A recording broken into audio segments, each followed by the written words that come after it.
Virus আসছে। Virus আসছে। তুমি থাকো, আমি গেলাম। আরে দাঁড়াও না। লুকিয়ে কোনো লাভ হবে না, আমি সব দেখে ফেলেছি। সত্যি এদের কোনো স্বপ্ন নেই, এরা কেউ ডাক্তার হবে না। এবার সব শেষ হয়ে গেল, বাড়িকে সব বলি দেবে। আপনার কোনো স্বপ্ন নেই? আপনার ছেলে ডাক্তার হতে চায় না?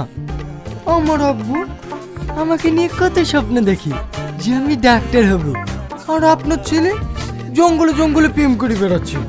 ওর দ্বারা কিচ্ছু হবে না। এই এসব কি শুনছি আমি? তুই বলে স্কুলে পড়াশোনা বাদ দিয়ে প্রেম করে বেড়াচ্ছিস? কই না তো। না তো মানে আজ তোকে মেরেই ফেলবো। বল, এত কষ্ট করে তোকে পড়াশোনা করাচ্ছি আর তুই প্রেম করে বেড়াচ্ছিস? মারুন কাকু, ভালো করে মারুন। আপনার ছেলেকে ডাক্তার বানাতে হবে না। আসি কাকু। ওগো, টনি কিসের মিষ্টি দিয়ে বেড়াচ্ছে?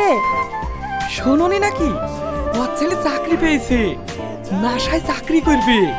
ও ছোড়ার কপালটা সত্যি ভালো, মাসে 3 লাখ টাকা বেতন। কে বিজ্ঞানী হলো আব্বা? ওই পাড়ার রোহন।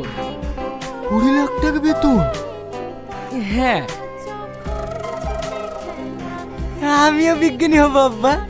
কেন? তুমি যে ডাক্তার হবা। আমি ডক্টর হব না, আমি বিজ্ঞানী হব।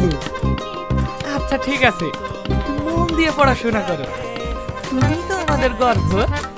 ঠিক আছে আব্বা। পৃথিবী গোল, 3 ভাগ জল, 1 ভাগ স্থল। চাঁদ পৃথিবীর উপগ্রহ, আমাকে সেখানে যেতেই হবে।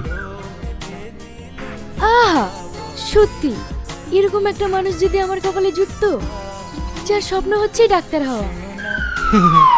আমি ডিসিশন চেঞ্জ করেছি, আমি ডাক্তার হব না, আমি বিজ্ঞানী হব। আহা, কত সুন্দর চিন্তা ভাবনা। দেখেছিস, ও বিজ্ঞানী হবে। তাই বলে এদের দ্বারা কিচ্ছু হবে না। কেউ বিদেশে যাবে, কেউ চায়ের দোকান চালাবে, কেউ টোটো চালাবে, কারণ এদের স্বপ্নই নেই, তাই এরা কেউ বিজ্ঞানী হবে না। শোনো না, বলো।